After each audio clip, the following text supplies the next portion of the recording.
Hello and welcome to another episode here on my channel. My name is ChaosMole and today we have the first episode of What's the Difference Between Civilization and Humankind. If you see the first trailers of Humankind, you might think, wow, that's a copy of Civilization if I have ever seen one. And the answer is no. No, it is totally not. Yes, it is a 4X game. It is a turn-based strategy game where you rise as a nation, make a lot of friends, probably a lot of enemies, and slowly try to conquer the world or reach certain goals. So yes, that's where it is very similar, but that's where it ends. It is actually a very, very different game when it comes to the gameplay aspects, and that's what we want to focus on in those videos. But before we jump into this, let me say something very quick. What you see here is the Victor Open Dev version, which is more or less like a beta version of the game. And the game is coming out on the 17th of August, which is like the second half of the year. So a lot of things might still change, but all the gameplay core aspects are already in the game, and all the things, how they should work, already work. Of course, balance is still a thing, and there might still be a few things missing, like the last era is not in the game, but for the videos we are showcasing here, that doesn't matter.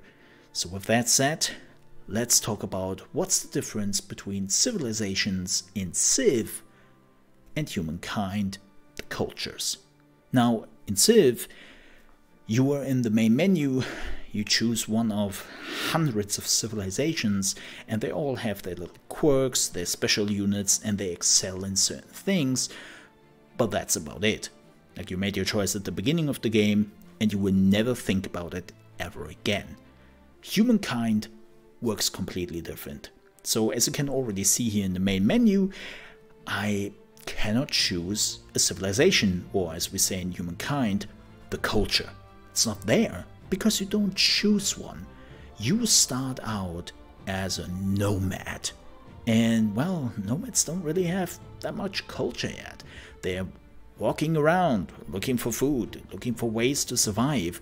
And then at some point they say, okay, you know what? Let's settle down, build our first camp. And that's where they slowly start to gain culture. And that's where we are jumping into the game and talk about the details, what that means for your gameplay, how it exactly works, and, well, how you actually obtain soldiers and the next era in the game, because that all works very different. So, we are already here in the game where I have to do something very quickly. Yes, I have to accept this, because unfortunately that has to go. It was very important. But now we are in the game, and you might ask, okay, well, how do I get into the next era when that is the point where I choose my culture? Well, the answer is pretty simple. You have to collect era stars, and you start in the Neolithic era, which is again the one where you are just a nomad. And you might ask, Mo, why don't you show that? It's not really interesting. It only takes like 2 or 3 rounds, and I really didn't want to waste too much time on it. But what you have to do is, to get into the next era, you have to collect era stars. You can see right here, if we want to go into the next era, which would be the ancient one, we need 2 stars. I have achieved that. And how do you get stars? Well, you can see it right here. It's not a secret. The game is telling you exactly what you have to do, and we have achieved the next era by getting a population of 5 and also gaining 10 knowledge, aka science. And then we had enough 2 stars, and we could go into the next era, and bam, we are in the ancient era. But as you see, the next era is much more complicated. You now have to reach 7 stars. It doesn't seem to change, at least till the medieval age. Maybe later on it might become more, but it seems like it stays at 7 stars. Keep in mind, this might change till release, because that's a balance thing, and balance things might change. But yeah, you need 7 stars, and you have much more choices where you can get your stars from. I have been focusing very much on influence, because my culture is very strong in that, and don't you worry, we will talk about that in just a minute. But you can see that there are now a lot of options how you can actually get era stars. And there's something else you have noticed. What is this? The competitive spirit era star. Well, this is a catch-up mechanic, and it will passively grant you an era star until you unlock the next era. It is triggered once another empire reaches the next era. Era stars will unlock faster as more empires reach the next era. So they want to make sure that you are not too far behind. That yes, when an empire reaches the next era quickly, they will get an advantage, but they also don't want to make it totally unfair. It's a little bit like Civilization, where yes, you can reach a new era much faster by just pushing your research into one direction, but at some point the time of that era will just end and you will move into the next era. It's similar. The concept is very similar here. And when you have reached a new era, well, it's time to choose your culture. And that's exactly what we will do now. Now, this is the jump from the classical era into the medieval era, but it is always the same. You are getting tons of different cultures, and they change depending on which era you achieve. Like right now, we are moving from the classical era to the medieval age. And in the medieval age, we can choose for the Aztecs, Byzantines, Franks, Ghanaians. I am so sorry, I would totally butcher those names. Please don't hate me. Teutones, Khmer, English, Mongols, Ummiads, Norsemen, and the Olmecs are already a faction I choose. And every faction will focus on something. Like my Olmecs I have been chosen are focusing very much on influence and diplomacy. So they can expand their empire super quickly, and they're also pretty good in diplomacy. And every faction is getting like a special ability. Like I'm getting 2 unique actions you can see here, like the influence bomb or the tourism yields. The Aztecs is a militarist faction or culture, and they focus very much on waging war and inciting wars, and they gain the ability to instantly raise militia armies in your cities. They're pretty cheap, but you can just overwhelm the enemy by mass. The Byzantines focusing on merchants. They double the gains of money when selling a resource, and they halve the cost of money when buying a resource. So every faction is already coming with like a specific focus.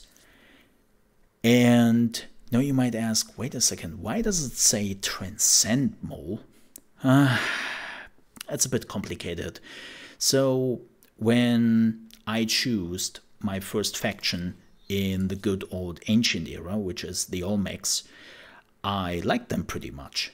Like I wanted to focus on diplomacy and I wanted to focus on influence, and that was pretty cool. But when I did go into the classical era, I realized, man, there's no culture really which is focusing exactly on that. So I just told the game, hey, please keep the faction, the Olmecs, from my last era for this era. Because I wanted to keep their playstyle. And that also when you choose to transcend, you're also getting extra fame you need to win the game. But this comes with a downside. When you choose to transcend your culture, that also means you are keeping all their buildings, all their special units, and they might be outdated at some point. So don't do that too often. And as said, every culture is coming with a special trait, which you can see right here. This is the trait, special building, and a special unit. For the Olmecs, it is 2 influence on every territory I'm owning. We are also getting the special building the Olmec had, which gives us influence, food, takes a little bit of stability. We will talk about that in another video, by the way, and gives us some other bonus. And then we have a special bow unit, and that is the javelin thrower. They're not using a bow, but that's basically what they replace. Instead of having just standard archers, you were getting the javelin throwers. And every faction has different buildings, like, and different traits and different units. You can see that right here, which is pretty cool and gives you a lot of choices. But that also changes very much your playstyle, as I already said. And you can see those things on the map. Like, this is very much, looks a little bit like Mayan, Aztec, I have to say. I've never heard about the Olmecs, and I normally love history, but that one, I've never heard about, sorry. But yeah, it looks very much like Aztec, Mayan, something like that. And you can also see that with the units, right? Those are my warriors, and they look very Aztec, Mayan-esque. And there's also the special building I gained with the culture, that is the Olmec hat, which gives us all the special stuff. And now it's time to choose another culture. And I will just choose the Franks here. We will adopt this because they are also very much focusing on influence and diplomacy. And we will adopt this. Also pretty neat. Your character outfit is changing. Like, whenever you choose a different culture, that outfit changes. Like, this is how my character will look like with the Franks.